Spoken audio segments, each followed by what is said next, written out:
Bien, como hemos estado haciendo en las sesiones pasadas, eh, habría algunas dudas específicas para trabajar con esto. Sé que es un tema que es muy amplio, que desgraciadamente pues tenemos una sola sesión para trabajarlo y que además de eso se trabajan solo dos de los enfoques, como hemos hablado, de los enfoques de tercera generación, ¿verdad? Se habla de enfoques de tercera generación a una especie de retomar quizás interesantemente elementos que tienen que ver ya más con el contextualismo funcional, que sería algo así como la parte filosófica o el modelo o el enfoque filosófico de la conducta, del análisis de la conducta aplicado.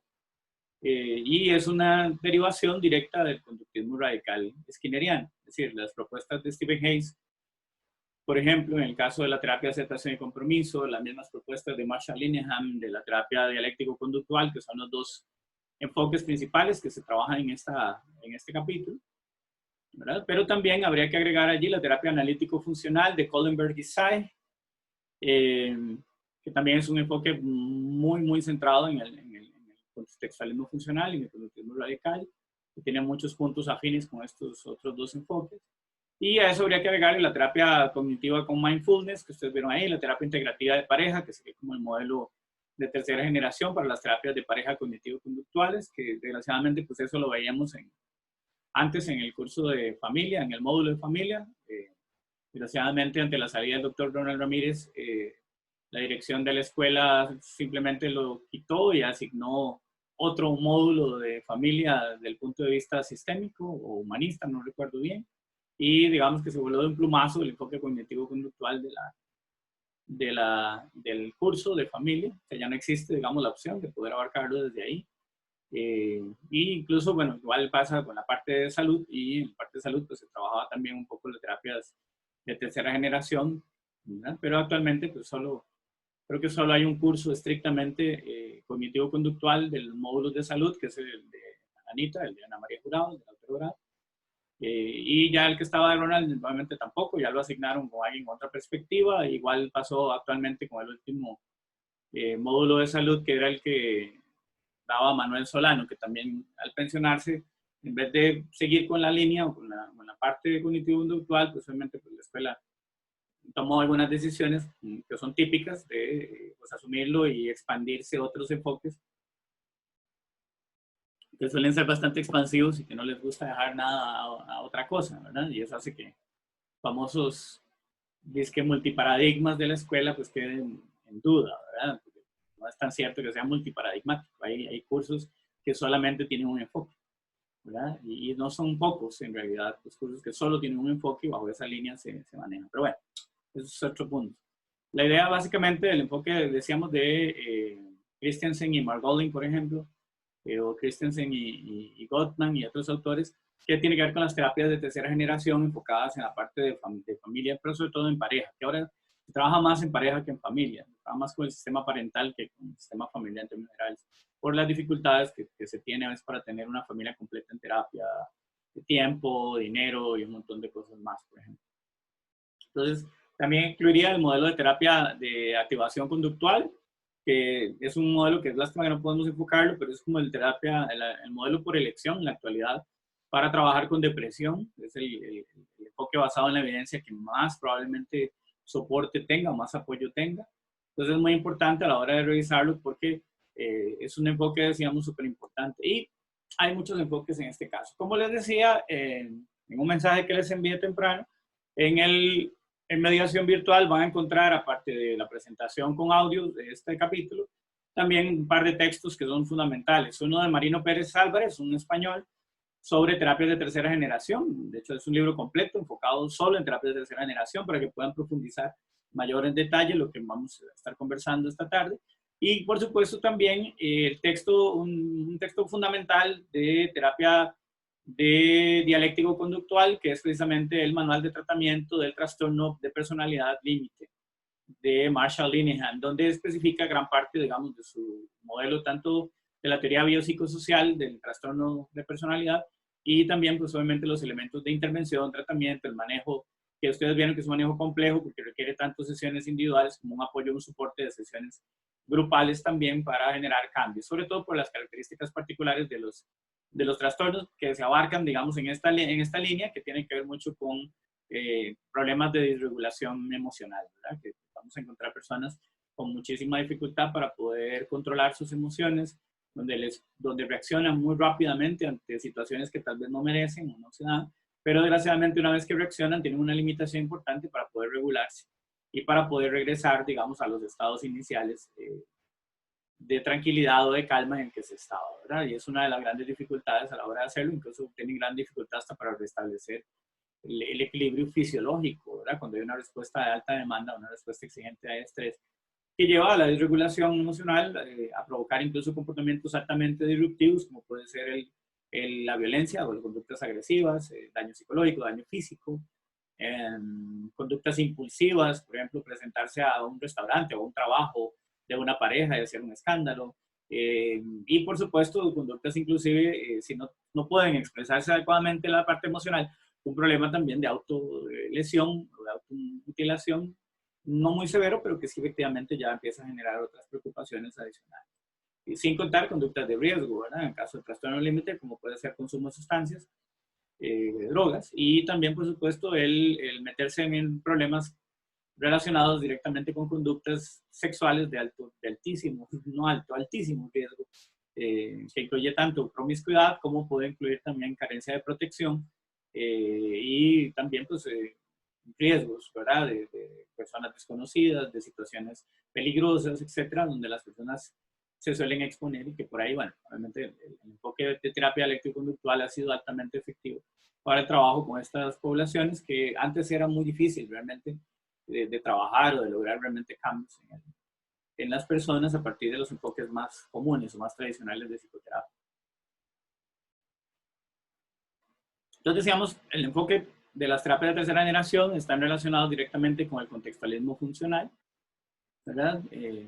Entendiendo de que no se puede explicar o no se puede entender los problemas psicológicos sin atender específicamente al contexto en el que las personas se desarrollan. Es decir, todo evento psicológico tiene un contexto y ese contexto es, por ahí lo menciono yo claramente en la presentación, es un contexto que es histórico, que es social, o sea, tiene que ver con la interacción con otras personas, pero que además inclusive es cultural. Es decir, que tiene que ver con una serie de pautas, ¿verdad? De cómo se relacionan las personas de acuerdo a los enfoques o a las perspectivas culturales en las que cada quien se desarrolla, ¿verdad? Y entonces, como vamos a ver, realmente la persona, digámoslo así, no se ve como un elemento patológico o nocivo, que incluso era una perspectiva un poco particular de los modelos anteriores, casi todos, ¿verdad?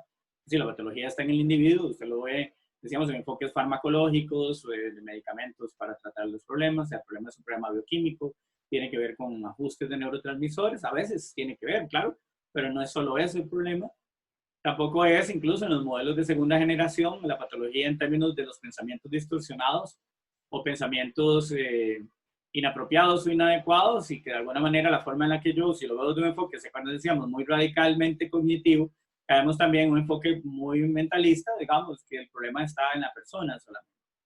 Aquí en este caso, los enfoques de tercera generación y basado en el contextualismo funcional, lo que dicen que esos problemas son problemas de la interacción entre ese sujeto y el ambiente y el entorno en el que se encuentra.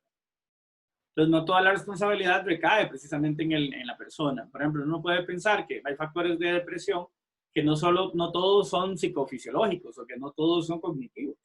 También recuerden a elementos sociales o inclusive hasta económicos que pueden influir significativamente en una depresión. Claro, eso dependerá mucho también, por supuesto, de los marcos relacionales, que tiene que ver precisamente con la teoría de los marcos relacionales, que es una teoría para explicar la conducta verbal y cognitiva, como le llamamos popularmente, que tiene mucho que ver precisamente con esas formas. Es decir, la forma en la que yo me enfrento al entorno tiene mucho que ver con mis marcos relacionales.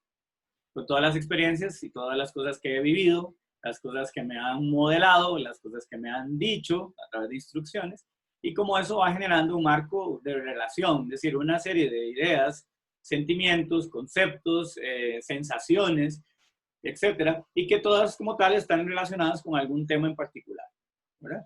Entonces, decíamos, en el caso de la forma de afrontar los problemas, yo podría tener un marco relacional muy depresivo, en el sentido de que la forma en la que suelo interactuar con el ambiente es deprimiendo o llegando a niveles de depresión o con problemas de depresión. Entonces, el marco relacional lo que establece es muchas veces la forma en la que yo me voy a comportar, e inclusive anticipa, esto es una cuestión muy importante con los marcos relacionales, anticipa, inclusive puede predecir de alguna manera la conducta que yo voy a desarrollar. Ojo que a veces el problema justamente es que esa predicción está desarrollada como si fuera cierta, es decir, como si el pensamiento fuera la realidad. Y esto es uno de los aspectos que se deben trabajar, ¿verdad? De separar o de diferenciar el pensamiento de la realidad a través de un proceso que se llama desliteralización, que ustedes lo ven por ahí, ¿verdad? Y la desliteralización lo que quiere decir es que dejar de pensar que el pensamiento es literal. O sea, si yo pienso, mi vida es un fracaso porque saqué una mala nota en un examen, okay, es un pensamiento, pero un pensamiento, diría Kohlenberg, por ejemplo, diría un pensamiento es un pensamiento. Esa no es la realidad. Es decir, no, por pensar eso, yo no soy un fracaso. Entonces, debo diferenciar los distintos niveles en donde yo me encuentro y de separar, ¿verdad? Quitar o defusionar, como se le llama también, hacer una defusión de la realidad versus lo que realmente estoy pensando, lo que estoy sintiendo. Y que esas cosas no son yo, en términos generales, no tienen por qué determinarme, no tienen por qué marcarme, etiquetarme, etcétera. Y de alguna manera luego yo me relaciono con el ambiente a partir de esos marcos o de esas etiquetas, ¿verdad? Los marcos de relación. De eso se habla de eso. Obviamente es un poco más complejo. Habría que leer Conducta Verbal de Skinner, habría que leer la teoría de los marcos relacionales, el texto directamente de Stephen Hayes y otros,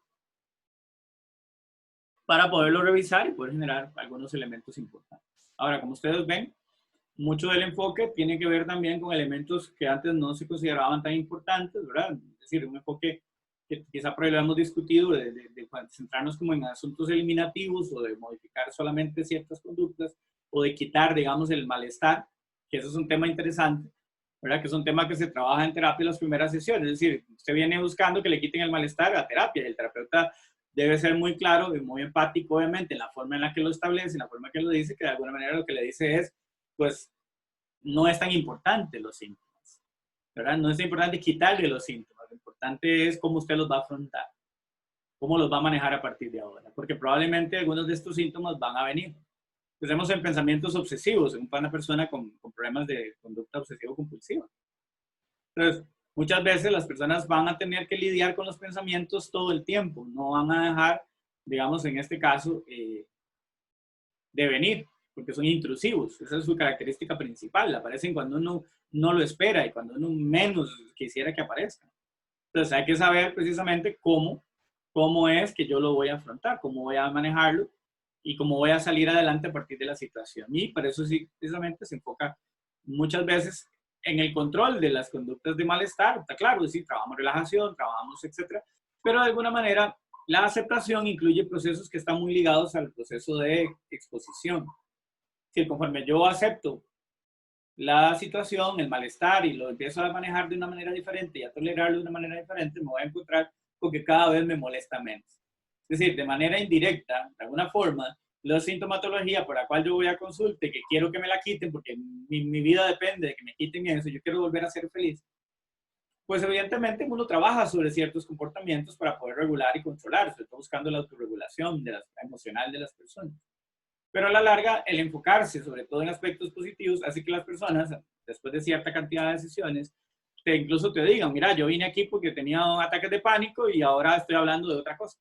Estoy hablando de un proyecto, estoy hablando de cosas que yo quería desarrollar y tengo 3, 4 semanas de no tener ni siquiera una crisis de ansiedad y mucho menos un ataque de pánico.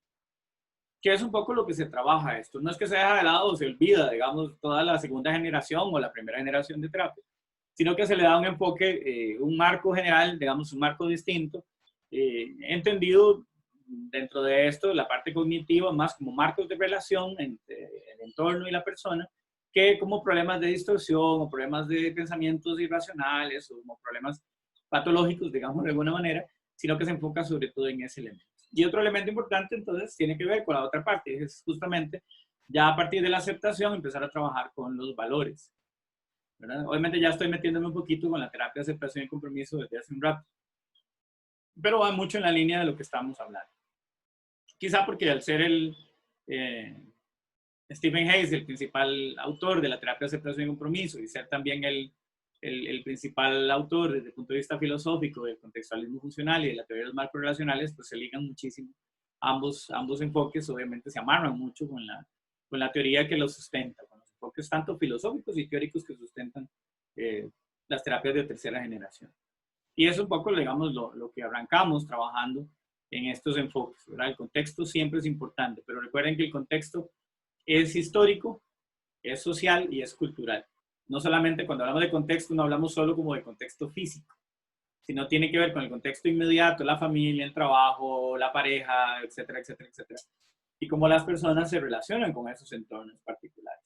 Pero también hay un devenir histórico, es decir, la conducta tiene una historia, nos han enseñado de que, por ejemplo, la ansiedad es mala y que hay que evitarla a toda costa y que por lo tanto tenemos que hacer todo lo posible y casi que desgastarnos completamente en eliminarla por completo, ¿verdad? O sea que hay que eliminarlo por completo. Igual hay que eliminar los pensamientos, tenemos que quitar los pensamientos negativos de la cabeza. Eso no tiene sentido, ¿verdad? Y hay que sustituirlos por positivos, como decía por ahí ¿cómo se llama? Un anuncio que fue muy criticado de parte de la universidad, de la oficina de bienestar, ¿verdad? Que no es eso no se trata de quitar un pensamiento negativo y ya, y cambiarlo por uno positivo y ya, no, eso simplemente es más bien muchas veces el contrario, es de aceptar el pensamiento negativo tal y como viene. Y decir, bueno, ok, dadas las circunstancias, el pensamiento puede tener incluso un gran grado de razón. La cuestión es cómo ese pensamiento me va a afectar a mí aquí y ahora y cómo podría potencialmente afectarme en un proceso futuro, ¿verdad? Y algunas veces simplemente aceptar que el pensamiento va a venir. Por ejemplo, estar estresado, estar tenso, estar preocupado por todos los casos que han aumentado del COVID-19 en las últimas semanas, es absolutamente válido. Entonces, ¿qué voy a hacer? Voy a no pensar, voy a no oír las noticias, voy a taparme los oídos, voy a decir no quiero, y ya con eso ya lo logro y ya entonces ahora pienso que todo va a estar bien. No, hay un criterio de realidad sobre eso, ¿verdad? Estará bien en tanto en cuanto sigamos medidas, y en cuanto yo me cuide, que mi familia se cuide, que de verdad establezcamos una burbuja social, ¿verdad? Y no la charlatanería que se ha hecho, digamos, a nivel popular, que la gente se reúne en grupos, sea en la playa, o sea en la piscina, o sea en una casita para hacer una fiesta, no importa el lugar, el estatus, etcétera, lo que tiene que ver es a veces precisamente con la falta de conciencia de mucha gente. Entonces, uno no puede manejarlo, por más que uno quiera. Y que uno diga, puña, sí, qué gente, qué barbaridad, es un relajo, qué tal, yo no puedo ir uno por uno a obligarlo a que no lo haga. Entonces, de alguna manera, nos toca pasar por un proceso de aceptación. Pero ven que la aceptación no es resignarse. Resignarse es de ahí, sí, es un madre, ¿qué queda? Es pasiva, la resignación es pasiva. Es como cuando yo me resigno que mis tatas son de cierta manera, ellos son así, malcriados, o mi tata es así de chichoso, o mi tata es así de alcohólico, o mi mamá es así de mala persona, no sé lo que usted quiera. Y ahí, ni modo, así me tocó. No, sino que de pronto no solamente es aceptar una situación que se presenta, sino que además tiene que ver con un elemento más activo, que es cómo puedo yo mejorar y cómo podría yo salir adelante de la situación, a pesar de que el entorno o los otros no logren realmente establecer las pautas que estamos buscando, ¿verdad? Entonces es una cuestión de una aceptación, pero es activa, ¿verdad? Es decir, yo puedo aceptar que mis papás son de cierta manera, pero yo puedo tomar decisiones de que eso no me va a afectar a mí aquí y ahora, y que por el contrario, yo voy a actuar con ellos de la manera que a mí me gustaría que ellos actuaran conmigo. Y si a mí me gustaría que fueran cariñosos, yo voy a ser cariñosos con ellos, aunque cuando abrace a mi papá es como abrazar una piedra. O yo voy a ser muy cariñoso, aunque mi mamá se ponga durísima e incómoda cuando uno le da un beso o un abrazo. ¿De acuerdo? Es actuar de una manera apropiada, yo, ¿verdad? Sin importar realmente si la otra persona, digamos, va a cambiar o no va a cambiar en función de lo que yo estoy haciendo. Entonces, tiene que ver con el elemento de actividad, es una cuestión de acción, ¿verdad? Si uno tiene, no sé, por ejemplo, una paciente que el papá realmente la ha rechazado toda su vida, llega un punto en que la única forma en que esta persona no se sienta mal es aceptar que eso es así. De aceptar, ese fue el papá que me tocó y resultó ser que ese que me tocó no me quiere. Entonces, ¿qué puedo hacer yo? ¿Seguir toda mi vida sufriendo, lamentando? Y tratando de no pensar, porque qué barbaridad, yo no puedo pensar feo de mi papá, a pesar de que mi papá sea un HP. O acepto lo que es y trato yo simplemente de vivir mi vida de una manera diferente, ¿verdad? O sea, yo soy cariñoso, yo lo perdono, yo lo trato lo mejor que pueda, aunque la otra persona ni se entere de todos los problemas o no acepte simplemente, porque eso suele pasar mucho, la persona no acepta sus problemas, no acepta las cosas que me ha hecho, no acepta mis cosas que me hizo, las justifica, se enoja, etcétera. Para justificarlas, yo no puedo manejar con eso, yo no puedo cambiar al otro, no me puedo meter y cambiarle el cerebro de la persona, sino que tengo que actuar de otra manera. Quizá, obviamente, mi interacción a partir de mis propios valores puede ser que genere algún cambio en el entorno a partir de lo que los otros ven en lo que yo hago. Pero yo lo hago por mí, lo hago porque yo quiero sentirme bien, porque yo quiero manejarme de acuerdo a los objetivos, metas, valores, principios que yo he establecido para mí en mi vida cotidiana. ¿Okay? ¿Alguna pregunta hasta acá?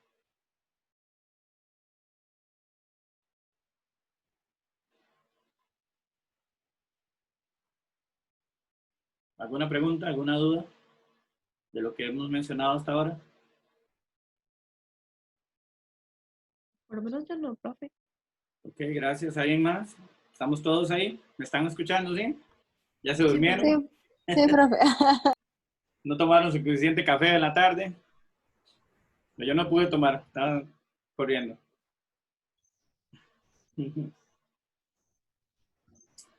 Ok. Entonces decíamos, vean que los elementos fundamentales, ya entrando en la parte de la terapia de aceptación y compromiso, digamos que ese es su nombre principal, ¿verdad? Es precisamente de que la aceptación y compromiso incluye dos conceptos fundamentales. Ya uno hemos hablado rápidamente que tiene que ver con los valores personales. ¿Qué es un valor personal? Es una guía de actuación. Bueno, es un valor, un principio sobre el cual yo quiero orientar mis actividades. Por ejemplo, usted dice, yo quiero ser una persona solidaria. Entonces, la solidaridad para vos es un valor personal. Yo que no hablamos de valores religiosos, no hablamos de valores morales, no hablamos de nada, ni papa de esas carajadas, no nos enredemos. Son valores personales, son las cosas que usted mismo, o sea, que usted como persona, ha considerado o considera que son relevantes para la actuación suya de la vida, de cómo relacionarse con los demás, por ejemplo.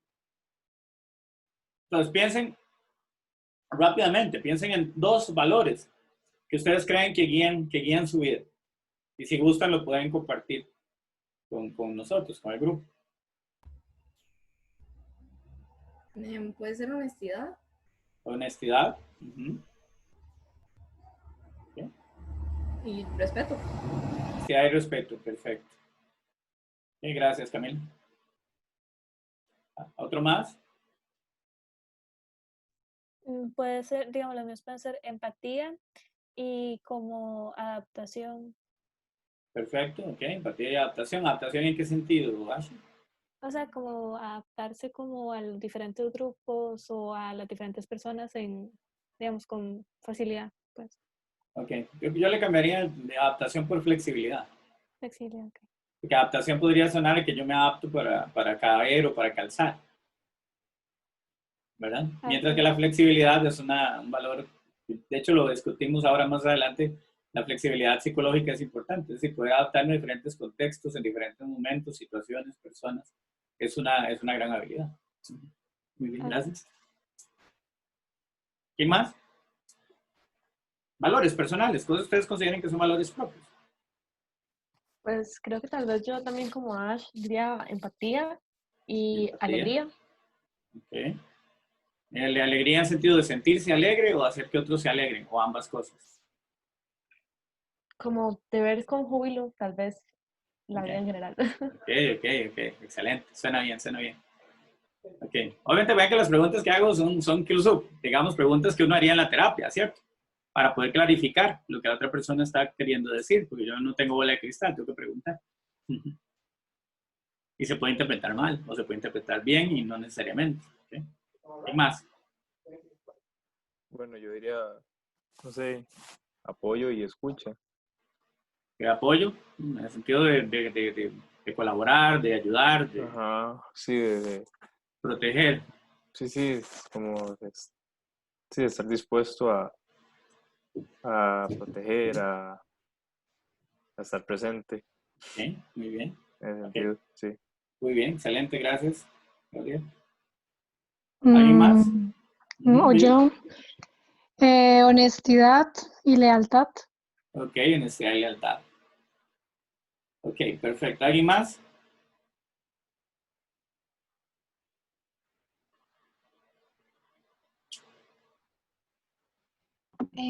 Yo, Ujú. Dime, Vale. respeto y paciencia. Respeto y paciencia. Ok, buenísimo. Yo ese último día que no tengo mucha, pero es una buena, es muy bueno, de hecho. Dichosos los que lo desarrollan, porque, pucha, ya a mí me cuesta. Pero sí, claro, tener paciencia y empatía. Algunos digamos, en contextos, de nuevo, hay contextos donde es muy sencillo, hay contextos donde es más difícil, pero aquí es muy interesante todo lo que han estado contando. ¿Alguien más? ¿No último?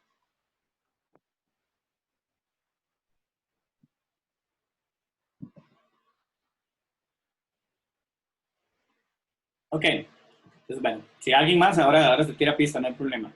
De todas las personas que plantearon los principios, perdón, los valores, sí, principios propios, valores personales, piensen en si siempre, esto no lo tienen que contestar, ojo, ok, nada más para que lo reflexionen.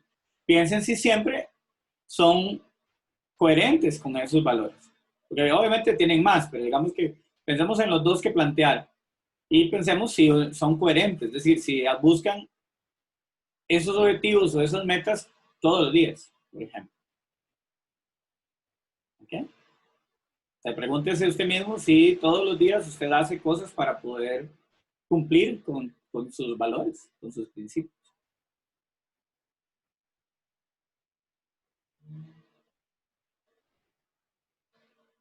Es una pregunta reflexiva, nada más, no hay que contestar. Otra pregunta reflexiva. Me he desviado, bueno, eso para todos. Todos seguro pensaron valores, tal vez no se atrevieron a decirlos, pero eso va para todos. ¿Alguna vez han traicionado esos valores? Por miedo, por angustia, por pensamientos, por temor al castigo, por etcétera.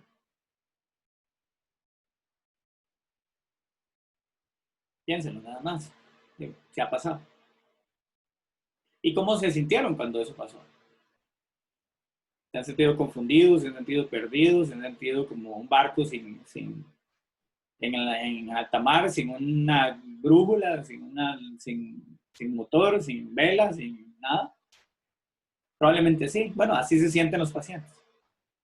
Cuando se han centrado siempre en tratar de, por ejemplo, complacer a otros o en tratar de minimizar los síntomas, de tratar de sentirse lo mejor posible y tratar de estar centrado en tengo que dejar de estar ansioso, tengo que dejar de estar ansioso, tengo que dejar de pelear todos los días con mis pensamientos obsesivos, tengo que taca, taca, taca, taca. Probablemente eso es lo que le pasa a las personas y eso nos pasa a todos. Que quizás no todos desarrollamos un grado tal vez patológico, ¿verdad? Entre comillas, en el sentido de que nos afecte demasiado la vida cotidiana.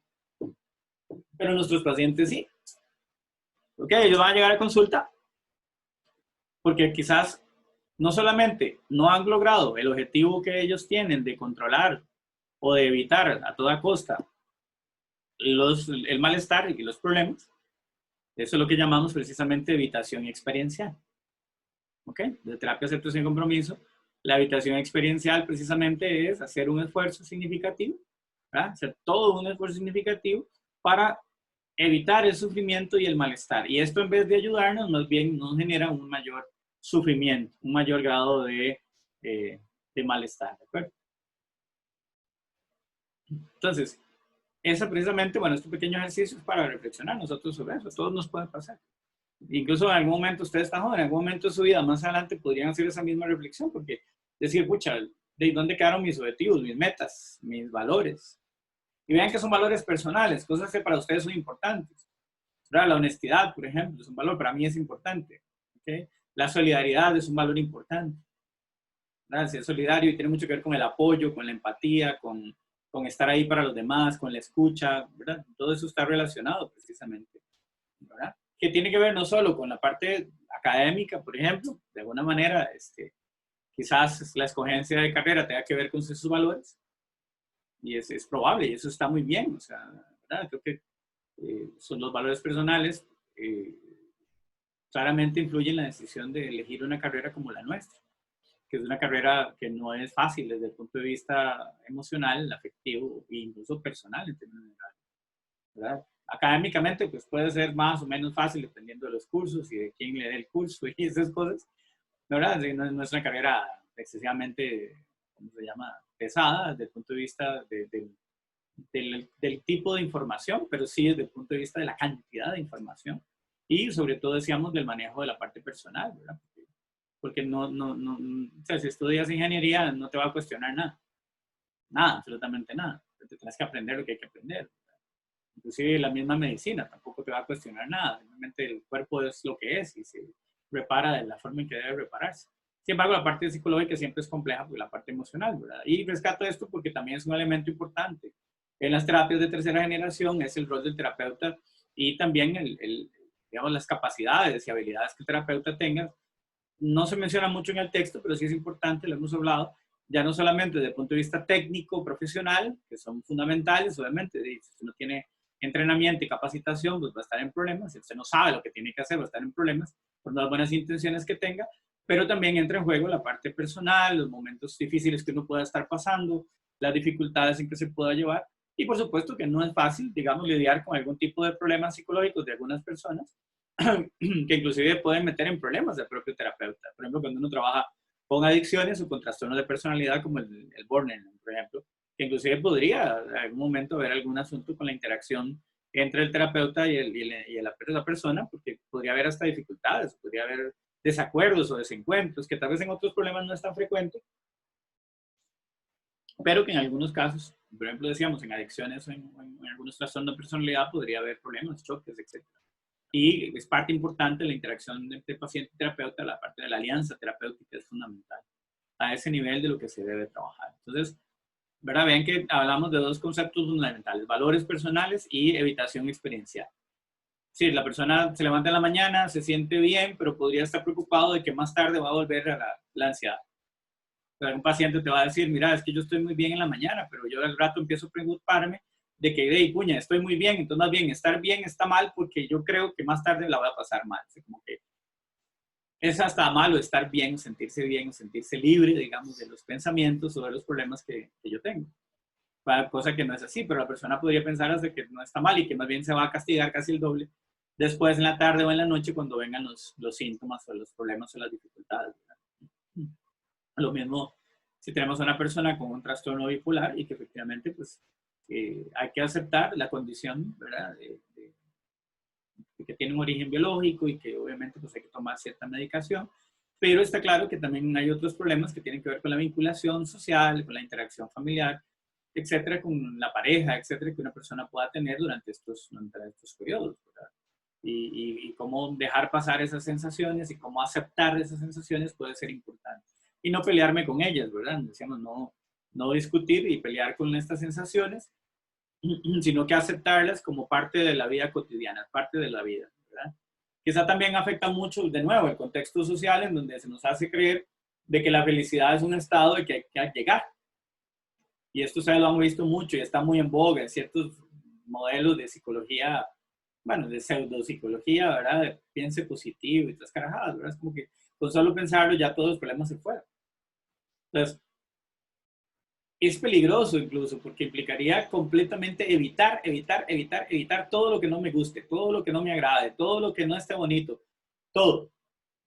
Entonces, en la vida uno no va a poder tener esa vida siempre, en todas las áreas, en todo momento. Voy a quedarme solo con lo que me gusta, ¿verdad? Y lo que no me gusta lo desecho y ya. No, eso no es así. Nosotros tenemos que aprender a lidiar con ambos elementos de la vida. O sea, hay momentos buenos, momentos no tan buenos.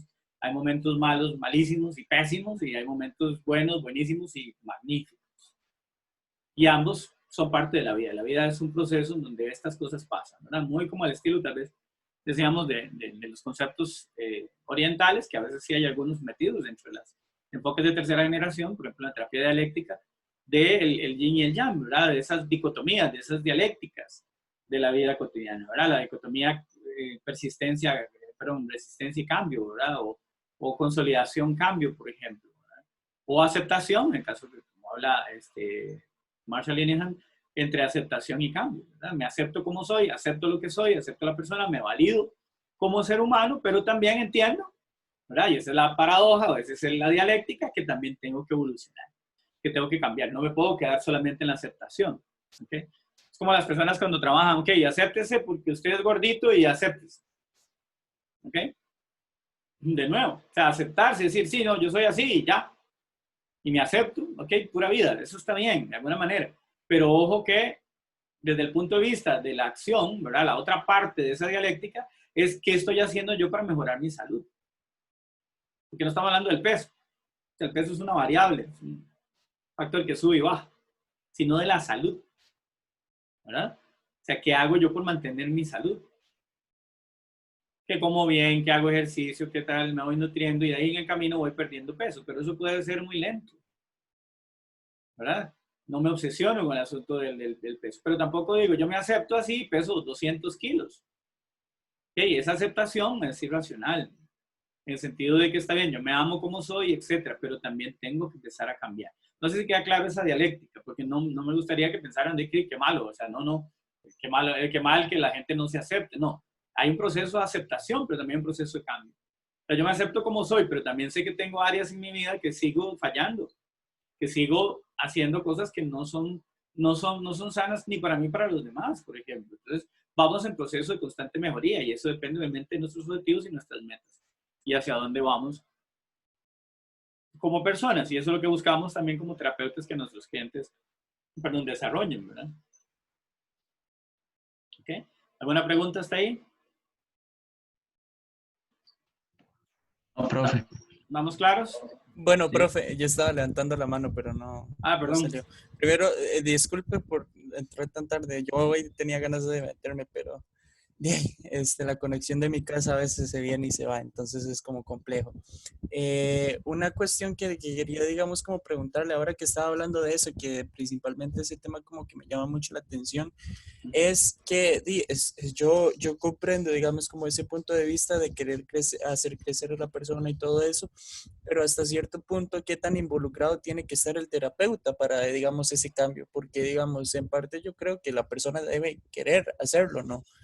Entonces ya, digamos, o sea, en parte también debería, digamos, como primero el proceso de aceptación, que yo creo que, por ejemplo, yo antes de ir a terapia no quería, digamos, como cambiar nada de mí. Yo, para mí estaba yo bien, pero yo no me sentía bien. Entonces, en el momento en que yo llegué, digamos, como a aceptarme, me di cuenta que había algunas ciertas cosas de mis conductas que yo no, digamos, hacía apropiadamente, o digamos, o me perjudicaban más que, digamos, solucionaban, digamos, como mis problemas. Pero hasta cierto punto, qué tanta influencia tiene el terapeuta en ese cambio de pensamiento? Porque yo siento que hasta cierto punto incluso puede llegar a ser a veces como un tipo de, se me fue la palabra, como de hacer a la persona lo que yo pienso que es apropiado. Y hay una pequeña línea ahí que es muy compleja, digamos, como de encontrar a veces. En algunos terapeutas, digo yo. No, en realidad, digamos, como en toda terapia, yo creo que yo por lo menos creería que todos estamos limitados precisamente por lo que la persona quiera. Nosotros no podemos obligar a nadie a hacer lo que no quiere hacer, ¿verdad? Quizás a veces lo que hace es que, por supuesto, nosotros utilizamos nuestras herramientas, nuestras estrategias para que la persona pueda ver con mayor claridad los problemas que tiene. Recuerden un poco la metáfora de las dos montañas, ¿verdad? En el sentido de que yo no tengo poderes especiales, yo no voy a influir sobre usted en términos de que voy a obligarlo a hacer algo que no quiere o que lo, ¿verdad? Qué sé yo, que esas fantasías que a veces la gente tiene con el psicólogo, sino que en realidad yo lo único que tengo es una perspectiva diferente de sus problemas y de sus asuntos, ¿verdad? La metáfora de las dos montañas lo que dice es, el paciente está en una montaña y yo estoy en otra que está justo al lado. Yo desde mi montaña tengo una mejor perspectiva de los problemas de la otra persona y de hacia dónde puede ir la persona o cuál sería el mejor camino para poder llegar a la cima de la montaña. Pero está claro que lo que yo le hago es una guía, una orientación básicamente de la persona. Y le voy diciendo, quítese porque viene una piedra, ¿verdad? Va bajando la montaña una bola de nieve, hágase un ladito porque no se lo lleva la atropella. Entonces yo tengo un mapa más amplio, una visión más amplia de lo que tiene el cliente. Pero evidentemente siempre está la variable clarísima ética de que la persona hace lo que considera que debe hacer. No lo que yo hago. Por ejemplo, ¿Saben por qué o cuál es la clave de esto? Porque cuando yo pregunto por valores personales, ya ahí de por sí ya estamos hablando de las cosas que para esa persona son importantes. No para mí, yo puedo tener mis valores personales. Por ejemplo, para mí el conocimiento yo lo pondría como un valor. A mí me encanta aprender. Yo, ¿verdad? Trato de aprender de todo, ¿verdad? Y no sé, será que es mi virtud, mi defecto, no sé. Pero a mí me encanta, o sea, yo no seré experto en un montón de cosas, pero sé de bastantes, ¿verdad? Entonces, no sé, si me encanta cuestiones de física cuántica y me encanta cuestiones de física en general, me encanta la astronomía, la biología, la fisiología. Sí, tengo un montón de intereses que a mí me encantan, a mí me gusta saber. Y de cosas que no necesariamente son mi área de trabajo. Yo soy psicólogo, soy experto en conducta humana. No soy experto, por ejemplo, en, no sé, en planetas o en biofísica de membrana celular, no sé. Pero me gusta leerlo y puedo entender, ¿verdad? No sé, cómo funcionan los virus, algo que siempre me han interesado. Entonces, ahora que aparece lo del COVID, entonces, bueno, ahí vamos a leer qué pasa con este virus en particular. Sí. Para algunos de ustedes seguro dicen, no, el profe está loco, yo que voy a estar perdiendo tiempo aprendiendo escarajadas. Con costo me da tiempo de estudiar la carrera que estoy llevando. Pero a mí me encanta, o sea, yo soy feliz. O sea, y esto no es un asunto de ahora, que yo era un niño de esos que esperaba El Planeta Azul, que era un programa que daba Canal 7 los lunes en la noche, todas las semanas desesperadamente para ver de qué se trataba, por ejemplo. Si era astronomía, si era Cosmos de Carl Sagan, lo que van a dar, o si era un programa de Jacques Cousteau, que era un explorador de las profundidades del mar, por ejemplo. Un día tuve un contacto ahí en Instagram con una doctora costarricense que es oceanógrafa, por ejemplo, que trabaja en el Ártico generalmente, en estas zonas, con animales, etcétera. Y por ahí algo le pregunté yo de ahí, a ver qué, y me contestó. Y entonces, ¿verdad? Sobre las profundidades y las fosas de las Marianas, que es la zona más profunda del planeta Tierra, que tiene como 11.000 metros para abajo, es decir, más alto que el Everest, pero invertido, ¿verdad? Bueno, vuelvo al punto. El asunto es que el conocimiento para mí es importante, pero podría ser que para otro no. Entonces, yo no voy a inculcarle a alguien de, mire, haga lo que yo hago. No, yo hago eso porque a mí me encanta, y porque es mi loquera. A mí me genera un reforzamiento positivo extraordinario aprender de esas cosas. Y a algunos de ustedes probablemente también me generan aprender de otras cosas. Y bueno, obviamente de psicología ni para qué, y leer libros, el autor y una teoría, o leerse un libro viejo, un clásico, etc. Perdón. ¿Alguien iba a preguntar? Es que hay algún micrófono abierto. Pero no. Creo que no. Ok. Se escuchó algo ahí. Entonces no sabía si era, que si no yo sigo hablando y se me olvida. Ok, entonces al final de cuentas, para terminar el punto ahí, es que efectivamente yo consideraría que el terapeuta éticamente tiene la responsabilidad de precisamente ser una guía, dar una orientación, una mayor perspectiva por estar en otro lugar, y eso divertirlo para que la persona tenga un mejor mapa de carretera. ¿Qué carreteras hace? ¿Qué carreteras usa? Si las usa todas, si usa una sola, o si genera, o a partir de ahí dice, no, yo no quiero manejar, yo no quiero nada, o no me interesa nada, pues digo, ¿qué puedo hacer? Yo puedo tratar de influir en la persona, ¿verdad? Porque está claro que el terapeuta va a influir sobre la persona, eso no hay que tenerle miedo.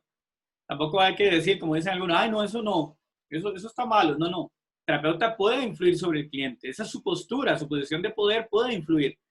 La cuestión clave ahí es la ética, es para qué influyo, ¿verdad? La ética me tiene que decir que puedo usar esa influencia para favorecer el cambio y la calidad de vida, etcétera, de la persona.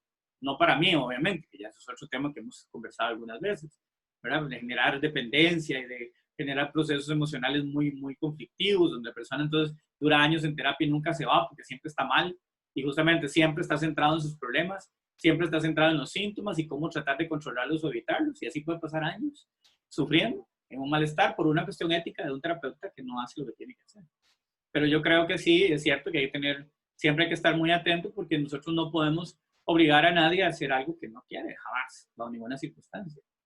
Podemos influir, podemos conversar, podemos hablar, debatir, tratar de que la persona lo entienda, pero al final, como vos decías, yo me di cuenta de que era yo el que tenía que cambiar ciertas cosas. Y lo puedo compartir con mi terapeuta de cómo poder ayudarme a mí a cambiarlo y cómo mejorar y cómo potenciar mi calidad de vida, ¿verdad? De alguna manera, si ustedes ven, y aquí es un tema que hay que discutirlo más ampliamente, que será muy rica la discusión, incluso una discusión un poco más vieja que ya tienen algunos años, muchos autores, hay debates por ahí, que quizás ustedes por la formación en la escuela que es tan psicoanalítica, a veces no tienen un enfoque, por ejemplo, mayor, inclusive desde el enfoque humanista. No solo estoy hablando del mío, sino que en general del enfoque humanista. Pero hay muchos principios de las terapias humanistas contemporáneas que se parecen en algunas cosas a esta parte de los principios, de los valores, perdón, personales que se trabajan en las terapias de tercera generación. Y hay un clic muy interesante. De hecho, Gottman y Christensen, por ejemplo, trabajaron algunos textos, siendo Gottman humanista y Christensen conductual. Y trabajaron algunos textos en conjunto sobre terapia de pareja, por ejemplo. Porque estas ideas de los principios, de los valores, se ligan mucho también con esta tendencia de que las personas logren o traten de ser lo mejor que puedan ser, ¿verdad? Pero siempre con su propia decisión y sus propios valores, no los de los demás, no inculcados por nadie más, son sus valores. ¿De acuerdo? ¿Estamos claros? Sí, profe, ya me Pura vida. quedó un poco más claro entonces. No, gracias por la pregunta, más bien. Muchas gracias. Okay. Premisas de la terapia de aceptación y compromiso. Bueno, ustedes recordarán, el problema, decíamos, del cliente no es tener pensamientos o sentimientos malos o negativos o valorados negativamente, sino la forma en que yo reacciono ante ellos, que era algo que ya habíamos hablado antes. O sea, la idea es, o la pretensión de no sufrir para poder estar bien, no se ajusta a la realidad de la vida. Esa es una premisa básica. O sea, yo no puedo ir por la vida pensando en que tengo que dejar de sufrir primero para luego ser feliz, por ejemplo. Entonces, la realidad, decíamos, es diferente. Nosotros no podemos, no llegamos a un estado, la felicidad no es un estado, o al menos el dejar de sufrir, ¿verdad? No es un estado donde nosotros vamos a llegar y se acabó el problema. Ya ahora sí, a partir de hoy, no hay problemas.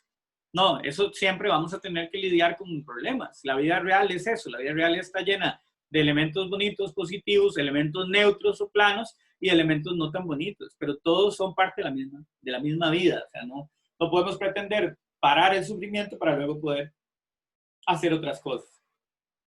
Luego también la salud se debe entender siempre, ¿verdad?, como patrones de comportamiento valiosos en diversas áreas de la vida de las personas. O sea, salud no solo decíamos estar físicamente bien, sino implica estar estable, ser autorregulado emocionalmente, guiarse por valores. Hay una serie de principios fundamentales que se deben plantear, ¿de acuerdo? ¿Okay? Y que obviamente las personas llegan a la terapia buscando, algunas veces, como dice Stephen Hayes, que uno le refuerce el patrón inadecuado que siempre han intentado y que no ha funcionado. Y es peligroso, y ahí sí hay que tener mucha atención de que el terapeuta refuerce la idea de que el camino que ellos han seguido hasta ahora está bien, porque no está bien. No les ha ayudado. Si no les ha ayudado a resolver el problema, no está bien, ¿verdad? Entonces yo no puedo decir, ah, sí, muy importante eso, ah, sí, taca, taca, taca. ¿Eh? Por ejemplo, recuerdo una vez que una muchacha que se supone trabajaba con disciplina positiva y todas estas modas que hay ahora sobre el manejo de límites con los chicos, ¿verdad? Modas hay muy extrañas a veces, algunas son muy apropiadas, pero algunas un poco extrañas, de que el niño se berrinche y hay que abrazarlo y decirle cuánto lo amo y carajas así, ¿verdad? Tirarse al suelo y abrazarlos, de cosas que no tendrían mucho sentido, ¿verdad? Pero, por ejemplo, en este caso, les digo un caso real, una muchacha que tiene toda esta línea de pensamiento, llega a terapia en uno de los cursos de salud y la atiende una de nuestras estudiantes para ayudarle a manejar la disciplina y la conducta de la niña. Entonces, yo como terapeuta no puedo decirle, sí, lo que usted está haciendo, eso está muy bien, ¿verdad? Sígalo haciendo, ¿no? Porque no es cierto. O sea, yo tengo, en este caso, simplemente que plantearle la idea de que si usted lo que está haciendo no le funciona, entonces quiere decir que tiene que dejar de hacerlo. Y ahí entra la metáfora, ¿se acuerdan de las arenas movedizas? Lo que se llama la desesperanza creativa. Es decir, me debo desesperanzar en términos de que mi conducta, mi hábito, mi forma de resolver el problema no me sirve, no me funciona bajo la más mínima situación. Entonces, debo aprender o debo desesperanzarme de que ese método no funciona, ¿verdad? Y se habla de desesperanza creativa precisamente porque la otra parte es la parte de creatividad. Es decir, si lo que he hecho hasta ahora no funciona, mejor me espero, acepto la situación, trato de enfocarme en cómo me siento, en qué es lo que está pasando, ¿ok? Y luego espero justamente que el terapeuta, como esa persona que está desde afuera, que tiene otra perspectiva, me tire una cuerda, me tire un bejuco y me ayude lentamente a salir del embrollo en el que me encuentro, mientras voy tratando de hacer otras cosas que me van mejorando como ser humano, como persona, y que se va guiando en mis principios. ¿Verdad? Entonces, esa es la idea fundamental, ¿verdad? La idea fundamental es ir saliendo de la situación, saliendo del embrollo, justamente a través de decir, aceptar que la situación no ha funcionado, ¿verdad? No hemos hecho, tratar de resolver, decía Einstein, ¿verdad? Los problemas de la misma manera. y nunca funcionan, eso es la definición de locura, decía por ahí en alguna frase célebre de Einstein. A veces no sabemos si las dijo o no, pero digamos que están ahí planteadas, ¿verdad? O sea, la locura es hacer lo mismo, siempre tratando de obtener resultados distintos. Bueno, eso pasa mucho en este caso. O sea, la desesperanza creativa es, ok, desesperanza no de la persona, no es que la persona se desesperance de sí mismo, es decir, yo no tengo remedio, o ya yo no puedo hacer nada por mí, no se refiere a eso, se refiere a las otras personas. Perdón, a las conductas y a las otras conductas que yo he hecho para tratar de salir adelante y que no han funcionado fundamentalmente en este caso.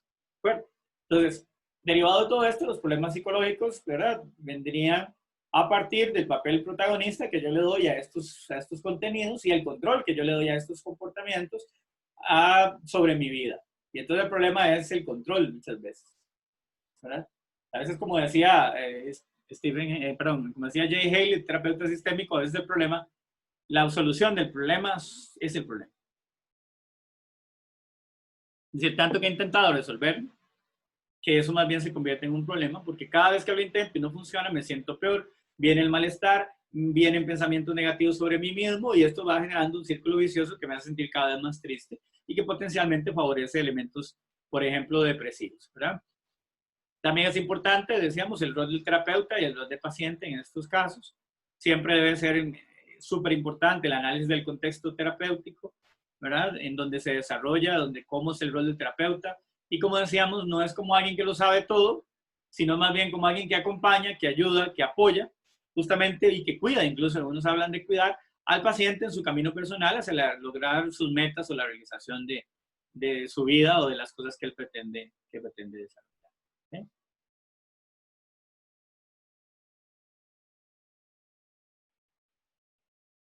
¿Estamos ahí? Ok. Ahora, la estructura del procedimiento. Bueno, al igual como toda terapia conductual, siempre hay que hacer un análisis funcional completo de todas las variables que influyen sobre los comportamientos, particularmente hacer un análisis también de contexto y cómo el contexto influye sobre los comportamientos. ¿Cuáles son los marcos relacionales generales que están ligados con los problemas o con las situaciones problemáticas que el paciente pueda tener? Y bueno, un análisis completo con hipótesis y todo como hemos estado acostumbrados. Luego, el objetivo general que se busca, digamos, es la flexibilidad psicológica. Ya hablábamos de eso un poco, decíamos, de la capacidad para poder adaptarse, enfrentarse a diversas situaciones y poder generar esa adaptación en términos de no confiar en lo que estoy pensando simplemente, sino que esto que pienso, si realmente tiene que ver con lo que está pasando en la realidad, si el contexto realmente coincide con esto, y se busca, digamos, ese concepto de flexibilidad psicológica. De hecho, Stephen Hayes, en una conferencia que tuve la oportunidad de escuchar hace unos meses, hablaba precisamente de este tema, ¿no? Detalló bastante. Voy a ver si la puedo conseguir. Voy a hablar con un amigo mexicano que fue el que organizó el congreso para ver si podemos conseguir la entrevista con Stephen Hayes y que podamos subirla al canal de YouTube incluso, para que la puedan ver. Muy interesante porque él trabaja, básicamente toda la conferencia trabaja mucho sobre lo que es la terapia de aceptación y compromiso y particularmente sobre la flexibilidad psicológica. Entonces, la flexibilidad psicológica precisamente tiene que ver con eso, ¿verdad? Con formas diferentes de pensamiento, con formas alternativas de pensamiento, con generar formas distintas de adaptarse a distintos contextos, situaciones, etc. Bueno, lo que hablamos de la desesperanza creativa, ¿verdad? Decíamos como la metáfora de las arenas movedizas. La orientación hacia los valores que hablábamos, ¿verdad? Un poco yo lo que hice ahora fue apenas la punta del iceberg de lo que es la orientación hacia los valores. Yo les pregunté 2 valores, a la persona no le pregunto 2, le pregunto todos sus valores. Y luego empezamos a analizarlo uno por uno, por qué considera que la persona es valioso o no ese valor y por qué es importante. Y luego justamente les hago algunas preguntas como las que les hice a ustedes. Si, por ejemplo, se comportan todo el tiempo de acuerdo a los objetivos, de acuerdo a esas metas. Es decir, somos congruentes con nosotros mismos, que era lo que hablábamos ahora, no es tan sencillo. O si, por ejemplo, en algún momento se han comportado de manera diferente, incluso hasta opuesta a lo que los valores representan, a los valores personales representan. Por ejemplo, que usted dice que la honestidad es un valor y en algún momento fue deshonesto con su pareja, o fue deshonesto con el profesor, o fue deshonesto con sus padres, fue deshonesto con un amigo, fue deshonesto con un comerciante, con quien sea. Bueno, eso genera una dificultad importante porque es cuando te das cuenta que uno se siente mal cuando uno no actúa de acuerdo a sus metas o a sus objetivos o a sus principios de vida. ¿Verdad? Igual, si el principio es la solidaridad y un día no pude apoyar a alguien porque no me dio la gana o porque lo consideré que no era la persona apropiada para recibir mi apoyo, etcétera, puede ser que yo después me lo cuestione. Puede ser que tenga razón o no, no vamos a entrar en eso, pero podría ser que me lo cuestione. Es muy importante eso. Y se hace un trabajo que lo pueden hacer ustedes, yo sé que tienen mucho trabajo, pero bueno, queda ahí como tarea después del curso que hagan un pequeño epitafio sobre un elogio sobre ustedes mismos. Es decir, escríbanse algo así chiva, que ustedes dirían, bueno, ok, voy a escribir mi epitafio así con elogios de quién fui yo en esta vida.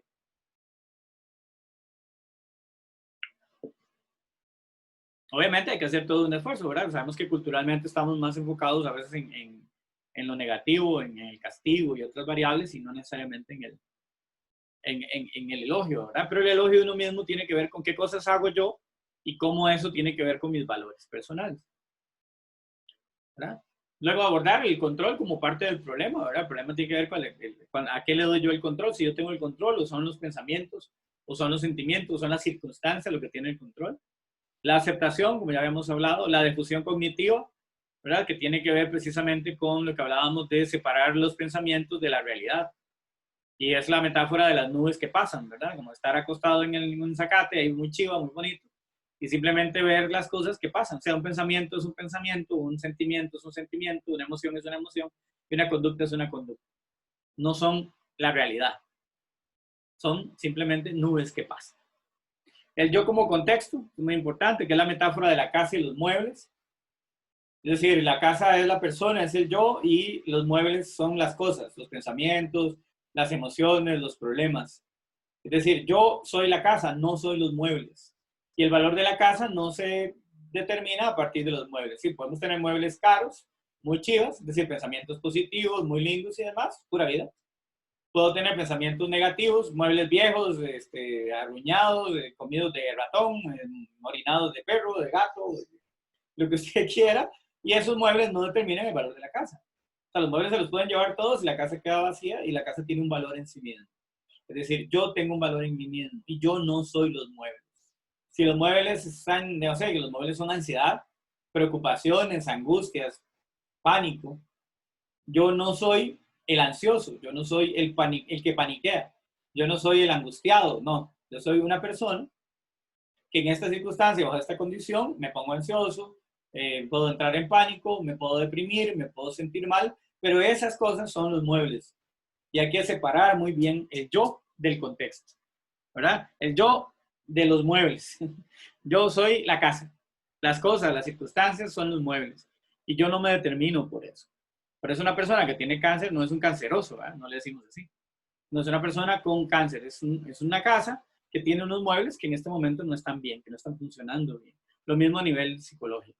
Y la acción comprometida, que efectivamente tiene que ver con, no puedo quedarme simplemente en el asunto de la aceptación, sino que tengo que entrarle a la variable de tengo que hacer, tengo que ponerme a hacer cambios. Entonces, claro, probablemente en algunos casos, a partir de la aceptación personal, uno entonces decide hacer cambios, como bien decía el compañero antes. Y eso es muy interesante porque es una forma de enfocar lo que tiene que ver totalmente con la terapia dialéctico-cognitiva. Perdón, la terapia de aceptación y compromiso. ¿Alguna pregunta con la terapia de aceptación y compromiso para pasar a hablar un poquito de la terapia de dialéctica? Obviamente que los invito a leer más. Yo les puse un par de textos ahí, pero yo tengo muchos más. Si alguno está interesado en leer sobre aceptación y compromiso, tengo más textos. La verdad es que la mayoría están en inglés. Pero bueno, creo que ya a estas alturas del partido, estudiantes universitarios ya por lo menos deberían manejarlo escrito, ¿verdad? La lectura. Entonces, todos aquellos que quieran, de nuevo, como le he hecho en algunos casos, o los he invitado, si alguno quiere más material sobre la terapia de aceptación y compromiso, podemos hacer, o sobre terapia de tercera generación, podríamos simplemente, bueno, podríamos tal vez,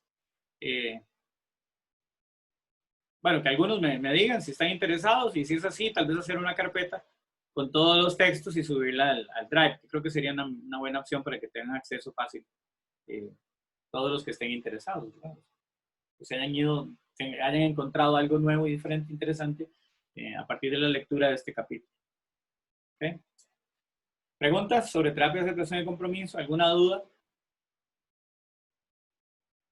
Todos no, porque me aturden. Ninguna duda. ¿Estamos bien? Ok, ¿qué más? ¿Todos bien? ¿Estamos claros? ¿Como el chocolate?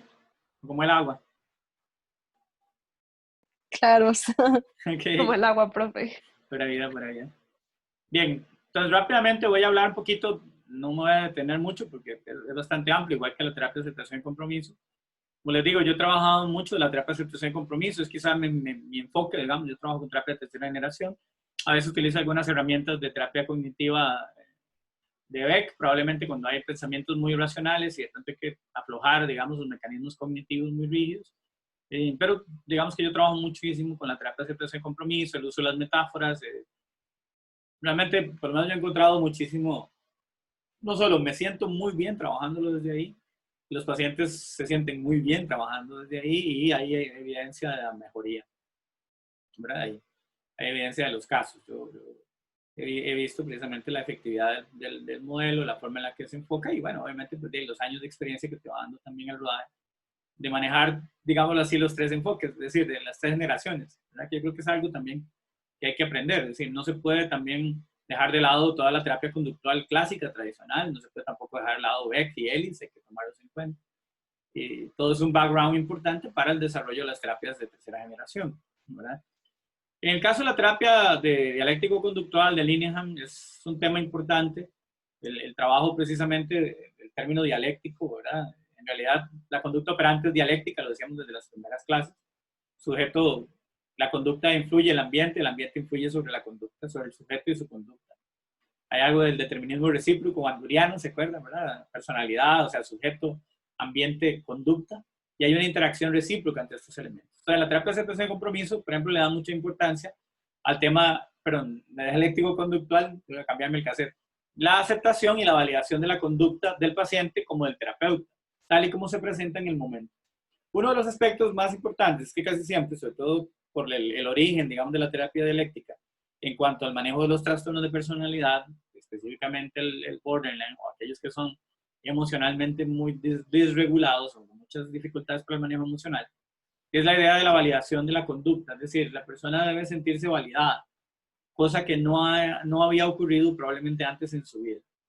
Es decir, sus emociones, sus sentimientos, el malestar, la dificultad para manejarse, todo esto entraría en juego en la validación de la conducta, ¿verdad? Una persona que tiene problemas de llanto muy rápido, de agresividad muy rápida o de pasar de un estado depresivo a un estado agresivo muy rápido, donde inclusive podría, decíamos, tener alguna interacción un poco fuerte con el propio terapeuta. Hay que estar preparado para trabajar este tipo de cosas. Entonces, da mucha importancia justamente a trabajar con aquellas conductas que interfieren en la terapia también, ¿verdad? O sea, distraerse, hablar de otras cosas, tratar de enfocarse solo en lo emotivo y no en otras variables. Todo eso pasa mucho, digamos, con este tipo de población. Se debe también tomar en cuenta la acción en función de procesos dialécticos, ¿verdad? Como decíamos, el proceso de aceptación-cambio, que es digamos, como el proceso dialéctico, el principio dialéctico fundamental de la terapia. Ese proceso de aceptación-cambio es como hay dialécticas, pero esa es la principal. Entonces es como la más importante, ¿de acuerdo? Entonces vamos entre la validación y la aceptación, que la persona probablemente nunca ha tenido en su experiencia. Como ustedes vieron después en la parte teórica, uno de los elementos básicos tiene que ver precisamente con la invalidación de las emociones. O sea, personas que durante su infancia fueron invalidadas emocionalmente, sea por negligencia, sea por alguna conducta particular de parte de los adultos, o simplemente por un estilo de crianza muy particular en donde no se le daba importancia a las sensaciones, pensamientos ni emociones que el niño podía tener. Entonces se habla de polaridades, ¿verdad? Como decíamos, la necesidad que tiene el cliente de aceptarse a sí mismo tal y como es en ese momento, y luego también la necesidad de cambiar, ya habíamos hablado de eso. La tensión que vive la persona entre obtener lo que necesita y la posibilidad de quedarse sin apoyo cada vez que se vuelve más competente. Es decir, la persona, a ver, los problemas de conducta muchas veces tienen ganancias secundarias, si lo hemos hablado, ¿cierto? O sea, yo hago cosas que podrían tener ganancias secundarias. Por ejemplo, un paciente que se queja que le duele, puede ser que lo liberen de algunas obligaciones o que la familia le preste más atención. Bueno, en este caso, la conducta es tan disruptiva emocionalmente que la familia está demasiado tensa pensando en cuándo va a generarse un nuevo problema. Entonces, trata de ayudarle a la persona, trata de ser, ¿verdad? A veces incluso se pasan de la raya y tratan de mantenerlo tranquilo, o sea, de no hacer, no hagamos esto para que no se enoje fulano. No hagamos esto, démosle permiso para que no se enoje. démosle esto para que no haga una crisis, mandémoslo para tal parte para que no haga una crisis. O sea, en ese mismo comportamiento, las familias sostienen el comportamiento patológico, pero están demasiado pendientes de la persona.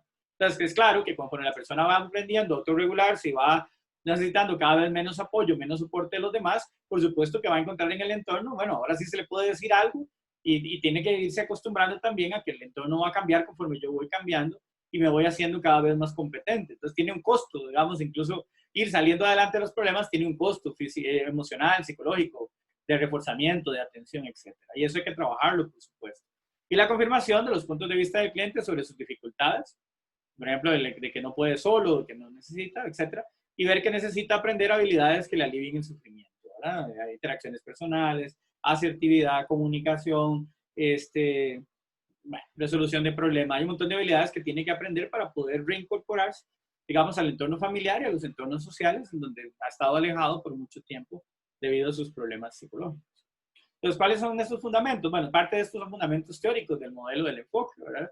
La teoría biopsicosocial del trastorno límite de personalidad, enfocado en la desregulación emocional, y que la desregulación emocional es provocada por dos cosas, por una vulnerabilidad emocional del sujeto y por una invalidación constante de parte del ambiente. Entonces, cuando se habla de vulnerabilidad emocional, se refiere que las personas tienen una alta sensibilidad o la habilidad emocional, ¿verdad?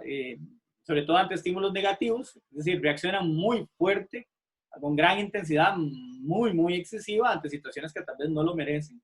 Luego, una vez que activan estas emociones intensas, les cuesta mucho parar o detenerse, ¿verdad? Y no logran realmente parar, siguen, aunque esto provoque más problemas, provoque más dificultades. Y otra vez, otro problema es que una vez que llegan a ese punto, intentan regresar, les cuesta muchísimo regresar al punto de calma. O sea, otra vez requiere muy rápido para explotar, pero muy lenta la curva para poder regresar, digamos. Explotan rápidamente, pero la curvatura para volver de nuevo a un estado de ánimo estable dura muchísimo, ¿verdad? Y ese es parte del estado de vulnerabilidad emocional. Y por otro lado, el contexto invalidante. Esto es muy interesante desde el punto de vista del enfoque. No es extraño que las personas que sufren trastorno límite de personalidad hayan sufrido de violencia sexual, incluso, de violencia física, psicológica de parte del entorno. Entonces, un contexto, ¿verdad?, que provoca este tipo de problemas de personalidad es un contexto que invalida sistemáticamente todo lo que tiene que ver las conductas de la persona. Por ejemplo, responde de forma errática, poco estructurada, muy poco organizada a las experiencias privadas que una persona manifiesta. Por ejemplo, un niño, ¿verdad?, sobre todo en la infancia, pero un niño dice, tengo hambre, y dice, no, usted no puede tener hambre porque usted comió hace 5 minutos. O sea, están invalidando la sensación fisiológica que el niño tiene. ¿Ok? ¿Tengo ganas de orinar? No, usted fue al baño hace 10 minutos, no puede tener ganas de orinar. Me siento triste. No, usted no puede sentirse triste porque usted todo lo tiene. Aquí vea qué bien que lo tratamos. O sea, sentirse triste no está bien. Usted no puede sentirse triste. Entonces, ese contexto invalidante genera luego problemas importantes de regulación emocional. Al sujeto le cuesta hacer contacto entre la emoción y el entorno. Le cuesta hacer contacto entre realmente qué es lo que estoy sintiendo y cómo etiqueto yo esas emociones. Y al no poder etiquetarlas apropiadamente, hay un estado de frustración muy fuerte que probablemente facilite la aparición de conductas disruptivas típicas del problema de conducta que estamos hablando, llamado trastorno de personalidad limítrofe. Y esa es la teoría biopsicosocial, digamos, relacionada de Linehan con respecto a la causa del trastorno limítrofe. Y no solo el trastorno limítrofe, sino de cualquier problema de regulación emocional, ¿verdad? Ambientes que poco validantes, ambientes que poco refuerzan que las personas, la sensación, por ejemplo, me pica la nariz, no le puede picar la nariz. ¿Qué va a saber que el otro si le pica o no le pica? Solo el otro lo puede saber. Pero yo estoy invalidando la sensación y la emoción. Y si es gradualmente en muchas áreas de la vida cotidiana, vamos generando personas que tienen grado de dificultad para etiquetar sus propias emociones, para poder regularlas y para poder manejar de manera constructiva esta situación. ¿Okay? Y pues obviamente la estructura, como decíamos, se centra básicamente en trabajar dos áreas, el área individual y el área de grupo. En el área en general se habla de 3 fases, la fase de pretratamiento, recuerden, esto es más como orientar al paciente a la terapia, entonces explicarle todos estos conceptos, toda la parte como más psicoeducativa, establecer una buena relación terapéutica, en este caso es fundamental, y tratar de establecer metas y compromisos básicos de cómo va a funcionar la terapia, que son como las reglas, por ejemplo, que no puede venir bajo efecto del alcohol o drogas a la terapia, que no puede venir, digamos, en un estado físico desagradable o deplorable, por ejemplo, sin bañar o con ropa sucia o rota o cosas así, ¿verdad? Porque tiene una cuestión de orden y de estructura que se le debe ir dando en este caso a las personas. En el caso del tratamiento, como decíamos, hay un formato grupal. Ambos formatos tienen que ir uno a la par del otro. No puede haber terapia individual sin terapia grupal. ¿Okay? En el formato de Linehan, que ha dado un extraordinario, digamos, efectividad en el tratamiento, el enfoque es particularmente digamos, paralelo. ¿Okay? Entonces, en esta fase de tratamiento, la fase grupal, como decíamos, tiene mucho que ver con el entrenamiento de habilidades. Se hacen sesiones de 2 horas, 2 horas y media máximo por semana, una vez por semana durante un año, más o menos. Los grupos tienen que haber como unas 5, 6, 7 personas, mucho, así, mucho, y 2 terapeutas, ¿verdad? En este formato debe entrenar habilidades básicas, comunicación, asertividad, solución de problemas, bueno, hay otras más que organización del tiempo, 1000 cosas que se pueden trabajar.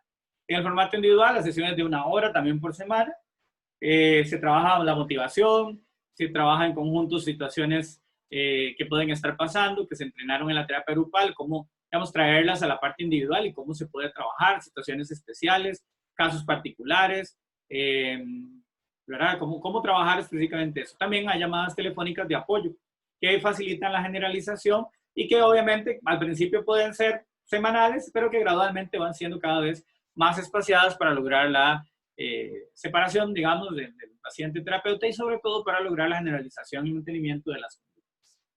Luego vendría el post-tratamiento, ¿verdad? Que se incluye grupos de autoayuda, decíamos, formados por personas, digamos, esto ya es post-tratamiento, la persona ya pasó un año con el grupo de terapeuta y el terapeuta individual. Ahora va a estar un grupo de autoayuda o pacientes ya, digamos, en fase más avanzada del programa para ayudar a reducir la probabilidad de crisis, ¿verdad? Como una especie de soporte entre las personas. También se trabaja el mantenimiento de conducta, la prevención de recaídas y también la consecución de objetivos. Ya trabajar un poco más como proyecto de vida, metas, etcétera, pero ya esto es post-tratamiento, ya una vez que se acabó, digámoslo así, el año completo de terapia. Recursos clínicos, bueno, ahí como decíamos, hay recursos dialécticos, algunos recursos muy específicos, hay recursos de estilo, de comunicación, de asertividad, ¿verdad? La gestión de casos, como decíamos, que es el trabajo específicamente de situaciones problemáticas y cómo enfrentarse a ellas, role-playing, etcétera, cómo manejarlos. Y bueno, situaciones integradoras que implicarían ya, digamos, el manejo general de la situación de esto. Y bueno, como decíamos, a nivel clínico grupal, el trabajo de habilidades en mindfulness, atención plena, que igual es un modelo de terapia de tercera generación que no vemos, pero ahí está el capítulo en el texto para que lo puedan leer en vacaciones los que gusten. Ahí pueden entrarle ya a lo que es el mindfulness, la conciencia plena, el sentarse, digamos, en el aquí y en el ahora. Habilidades de tolerancia al malestar, ¿verdad? Cómo manejar el malestar y cómo habituarse incluso al malestar. No habituarse, sino cómo inclusive generar exposición al malestar y gradualmente el malestar va a ir desapareciendo, aunque no sea el objetivo primario estrictamente.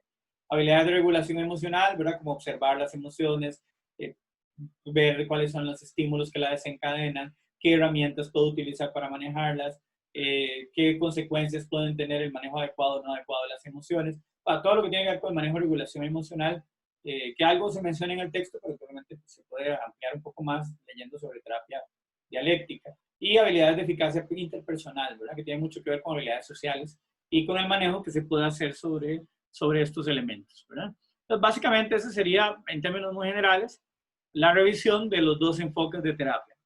¿Habría alguna pregunta sobre el enfoque de terapia dialéctico-conductual? Sea sobre el enfoque teórico o sobre la forma de manejo de las sesiones.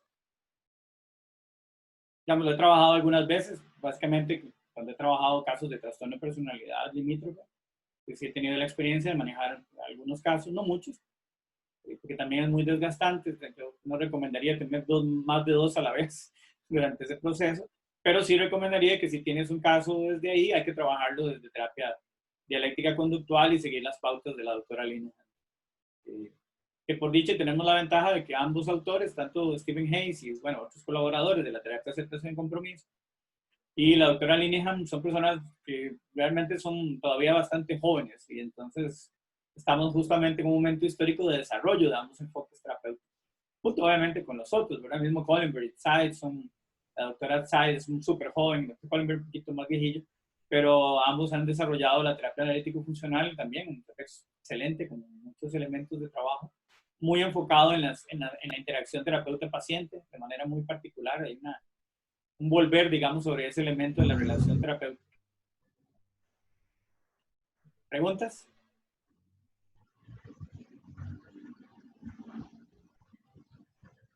¿Algún comentario, alguna pregunta, alguna observación? Sé que obviamente están muy cargados de cosas y están muy estresados también, pero si hay alguna pregunta, será un placer contestar. Bueno, lo mío es más que todo un comentario. A mí me gustó mucho esta como las terapias de tercera generación porque a mí me gusta mucho el humanismo. Entonces me llamó mucho la atención como esa relación. Sí, de hecho es un tema que se ha discutido. A algunos no les gusta mucho, digamos, algo como lo que yo dije ahora. Algunos estaban medio radicales. Pero hay otros que claramente están encontrando puntos de enlace. Con la diferencia, eso sí, que los enfoques de tercera generación están enfocados mucho en la evidencia, ¿verdad? Y en este caso. Pero que haya puentes como enfoques humanistas no es accidental, digo, ¿verdad? Hay puntos de vista interesantes que se han discutido históricamente. Hay algunos libros viejitos con unas discusiones maravillosas sobre eso. Inclusive algunos autores, desde el punto de vista filosófico, y aquí yo creo que es así, o sea, yo sí estoy convencido de que es así, que de alguna manera, como decía el propio Skinner, que el conductismo es un humanismo al final. Quizás la única diferencia es que es más efectivo, como decía Skinner. Pero, por ejemplo, Skinner tenía un respeto muy alto por Carl Rogers, por ejemplo. E inclusive el par de veces que discutieron en las famosas sesiones de APAS, ustedes la pueden buscar, en la APA creo que es de acceso gratuito a toda la mesa redonda, que las 2 veces que estuvieron una mesa redonda entre ambos, discutiendo, por ejemplo, el tema de la libertad y temas muy chidos, digamos que fue una discusión de altura, o sea, fue una discusión muy interesante, con criterios, con puntos de vista, pero de dos caballeros, digamos, ¿verdad? Que se respetaban mucho mutuamente y que hablaron muy abiertamente de cosas que fue muy interesante, digamos, algunos elementos generales, ¿verdad? Yo les decía el otro día que para mí los principios de Rogers respecto a la terapia, para mí casi son como una filosofía de la terapia.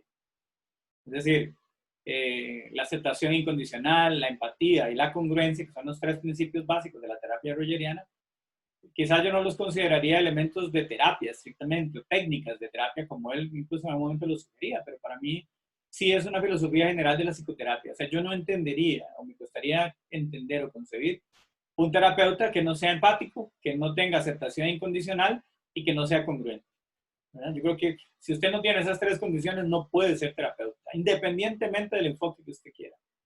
No puede ser terapeuta. Obviamente es mi opinión, pero me parece que si uno no es empático, si uno no acepta incondicionalmente al cliente y además de eso no es congruente con sus propios principios, sus propios valores, es decir, con uno mismo, como por ejemplo insiste Stephen Hayes, el mismo Hollenberg, por ejemplo, no puede ser un terapeuta, o por lo menos no uno bueno.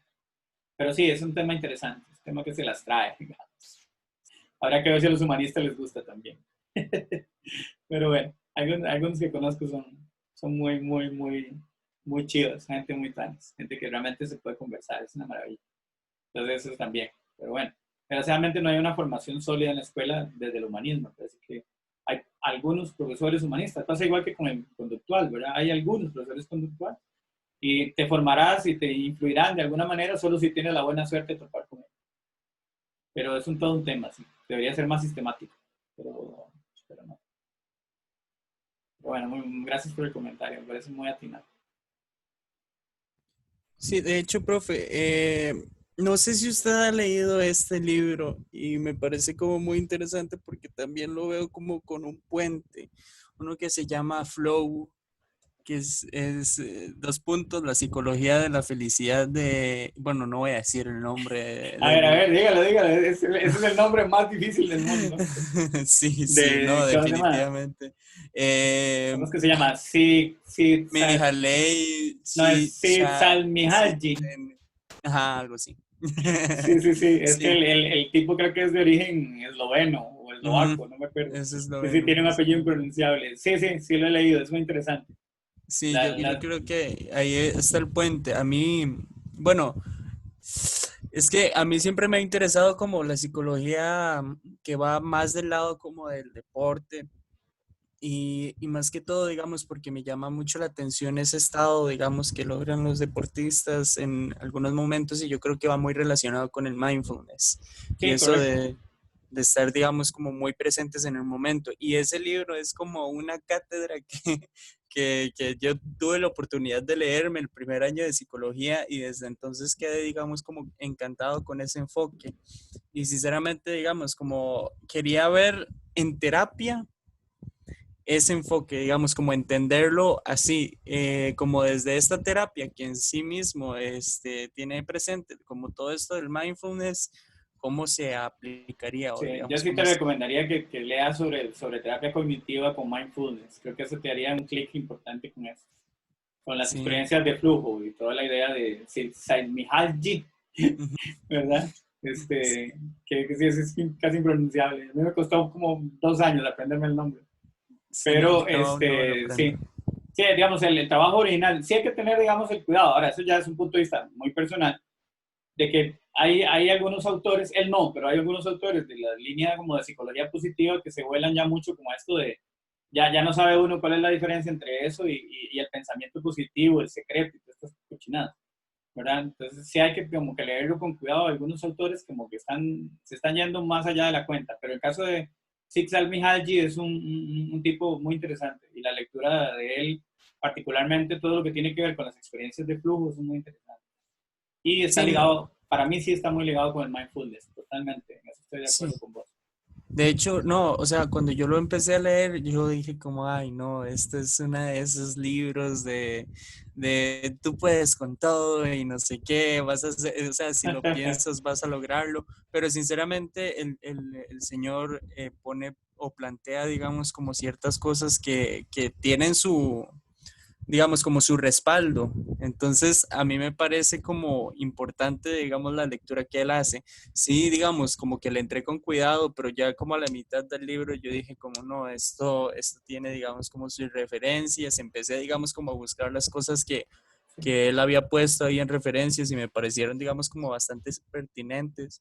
Pero sí, sí, yo entiendo, digamos, como eso de la línea, porque, digamos, hay algunos autores que ni son psicólogos, que ya, digamos, tiran como mucho por ese lado Sí, y sí, sí. sinceramente como que los trato mucho de evitar. Sí, pues Eh, generalmente no tienen fundamento. Sí, Mihaly creo que sí es psicólogo de formación, igual que Selig.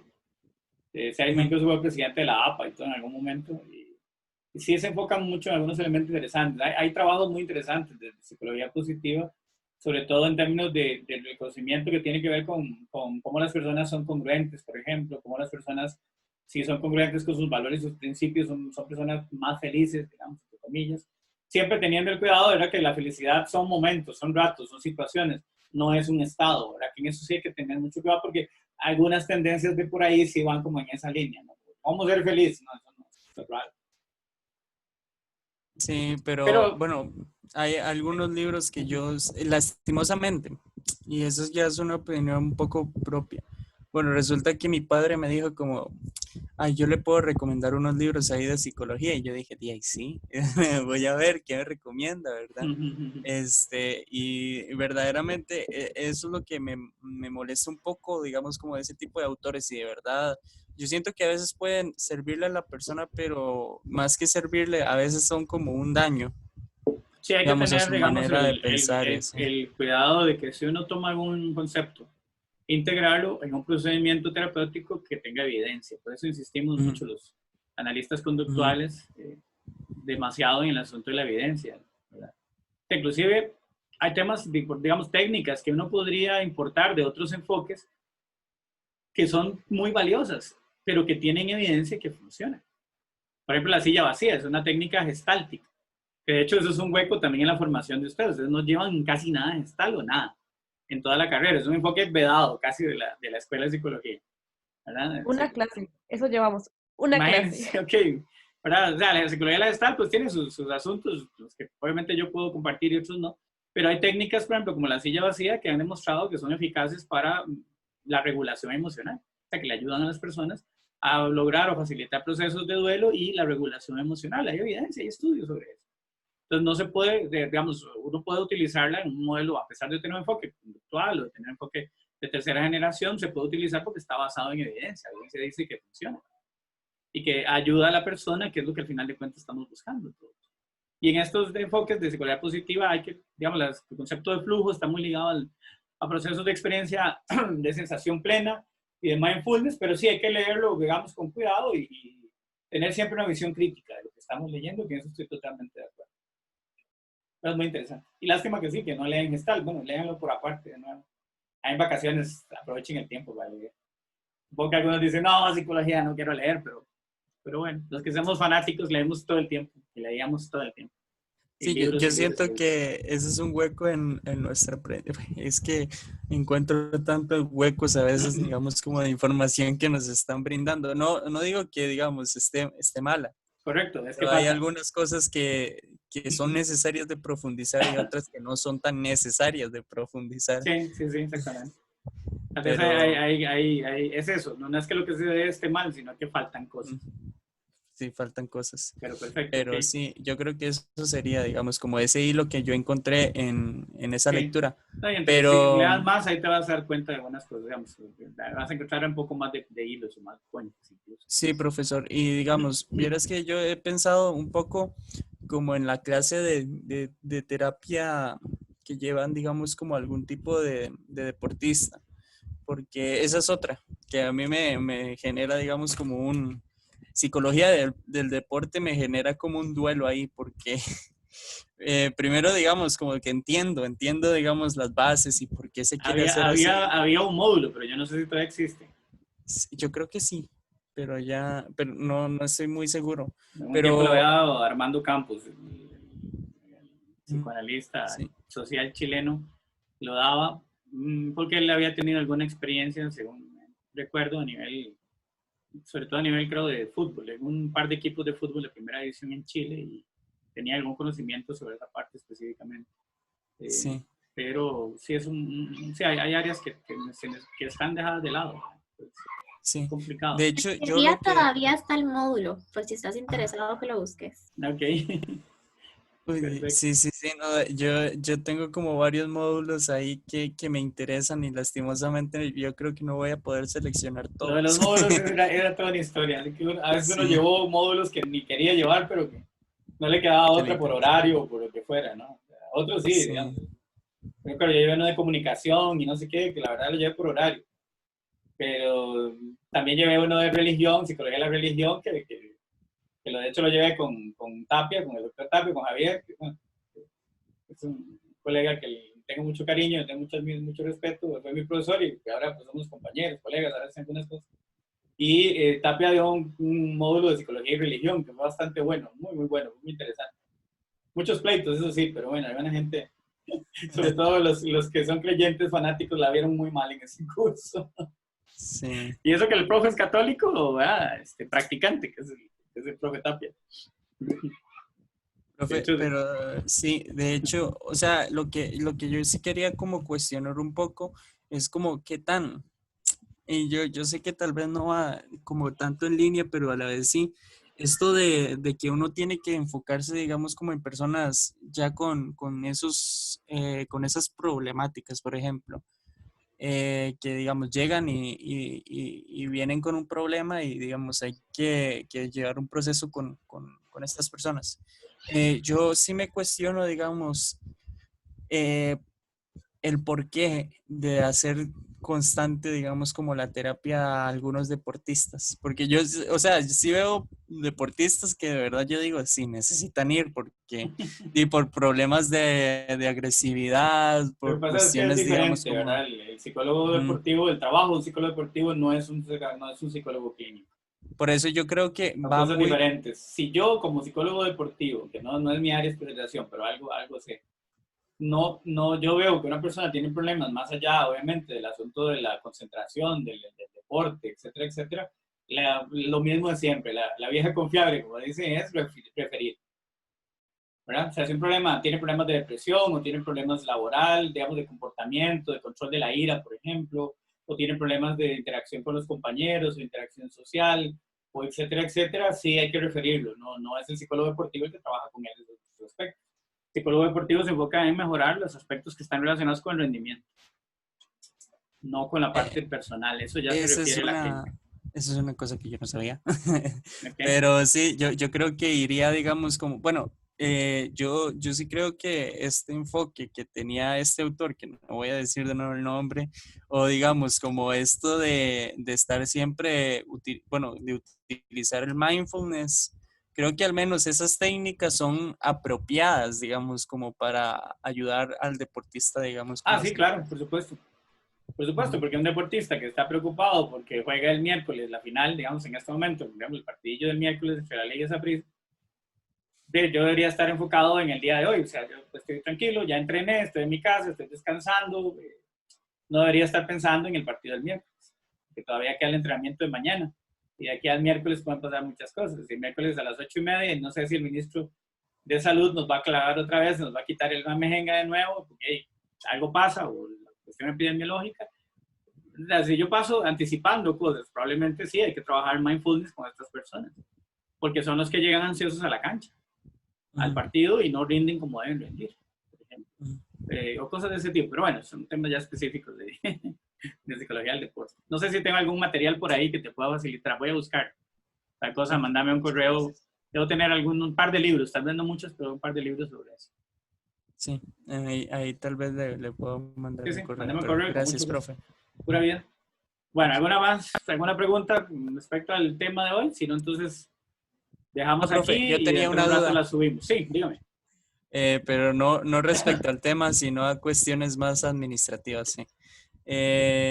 Primero era como para preguntarle respecto a esto del autoaplicado, ¿verdad? Es para la otra semana, ¿verdad? Sí. Si no me equivoco. Exacto. Sí, yo creo que yo ya lo tengo listo y de hecho me ha ido muy bien. He estado, digamos, como sin un solo día de no practicar. Pero, digo, sin un solo día. Sí, Sí, eso. ya te entendí. Pero bueno, la cuestión era que cualquier cosa, yo pensaba, digamos, como supervisar, porque, digamos, estoy bien con eso y creo que ya hice un trabajo bien, pero le iba a preguntar que si el viernes estaba bien como para supervisar ese trabajo, porque Ahí no estoy... mandame un mensajillo WhatsApp y lo coordinamos. ¿Saben? Ok, muchas gracias, profe. Si hay Eso alguna sería duda sobre el ya... informe, bueno. Pero bien. Ok, muchas gracias. Por ahí. Bueno, si no hay preguntas, entonces cierro aquí. Ahorita más tarde, entonces subo la grabación de esta sesión para que la compartan con los otros compañeros que no estuvieron aquí, porque teníamos 10. Así que, si no entiendo mal, hay como 8 personas que no estuvieron. Entonces, para que ustedes les recuerden que está en el canal de YouTube, ya dentro de un par de horas tal vez. Quedó un ratillo procesando y demás. Bien, buenas tardes entonces, muchas gracias. Esta es la última sesión de trabajo. Quedaría pendiente solo la entrega de los informes, ¿de acuerdo? Igual, si hay alguna duda, me escriben un correo, me mandan un mensaje WhatsApp y lo podemos pues hablar y para tener todo claro para colaborarles en los trabajos que faltan. El examen yo lo subiría hoy en la noche o mañana temprano. Te lo paso a Andrea para que lo mande por correo y lo suba al Drive. ¿De acuerdo? Profe, nada más, en relación a lo del examen, ¿ese se tenía que entregar con la investigación autoaplicada o la semana que sigue? La que sigue. Okay. Digamos, tal vez para los que, algunos supongo que entraron tarde. Recuerden, para hoy la entrega del análisis de caso. Para el 29, que es el próximo lunes, es la entrega del informe final de la investigación autoaplicada. Y para el 6 de julio, la entrega del examen parcial 2. Correcto. Y el examen se los enviaría hoy en la noche o mañana temprano para que tengan esta semana y la otra todavía para resolver. O sea, tendrían 2 semanas, igual que la vez pasada. Y puede ser individual, o puede ser en parejas también como lo han trabajado lo anterior. Y, profe, yo nada más tengo una pregunta sobre lo del análisis de caso. Es que yo hice el análisis funcional como con la teoría y todo, pero no sé qué tan extenso tenía que ser, digamos. El análisis funcional simplemente es el análisis de las variables, de las conductas. Yo creo que alguien preguntó en el WhatsApp y yo les solicité, bueno, perdón, no sé si fue en el del grupo o individualmente, pero normalmente la idea es que pueden haber muchas conductas, ¿verdad? Por la película o qué sé yo. Entonces seleccionen 2 o 3 conductas máximo. Para hacer el análisis, porque sí, pueden haber 10 conductas problema en esos casos, más particularmente el tipo de casos de las películas, ¿verdad? Entonces, Ok. céntrese en las 3 más importantes, 2 o 3 más importantes. Listo, muchas gracias. Perfecto. Bueno, buenas tardes entonces, un gusto saludarlos, un gusto de estar en este curso con toda la extrañeza que nos ha costado la adaptación y todo lo demás. Esperamos que a pesar de las dificultades, obviamente, pues, yo hubiera preferido pues, el contacto personal y curso tradicional, digamos de alguna manera, pero bueno, espero que haya sido buena la experiencia, a pesar de reunirnos a esta hora, de tener también el material, la explicación de las filminas, los libros, materiales, bueno, hay mucha cosa, ¿verdad? Sé que no alcanza el tiempo para tanto, pero bueno, espero que sientan que han aprendido y que ha sido valioso el tiempo de trabajo. ¿Okay? Para mí ha sido bastante agradable y muy bueno trabajar con ustedes. Gracias, profe. Gracias. Muchas Gracias. gracias por todo, Muchas profe. gracias. Pura Hasta vida. luego. Profe. Chao, linda tarde, que estén bien, cuídense esta Igual. semana. Hasta luego. Chao, suerte. Usen mascarilla, lávense las manos, usen gel. Por favor, no se me enfermen. Listo. Chao, profe. Chao, André, gracias por todo. Ahí estamos hablando, entonces apenas tengas lo de las fichas y eso. Ahí me Listo, pasas yo se lo mando. el dato. Yo sé que hasta el miércoles te mandan la última, entonces. Sí, sí, estoy esperando esa nada más. Sí, sí. Bueno, pero no. bye. Gracias por todo, más bien, Puris, Fabio. Ok. Apenas termine todo esto, ahí te invitaré a un café por lo menos, ¿verdad? Ahí por la U. Ok, profe, nos vemos. Chao. Chao, un gusto. Cuídense mucho.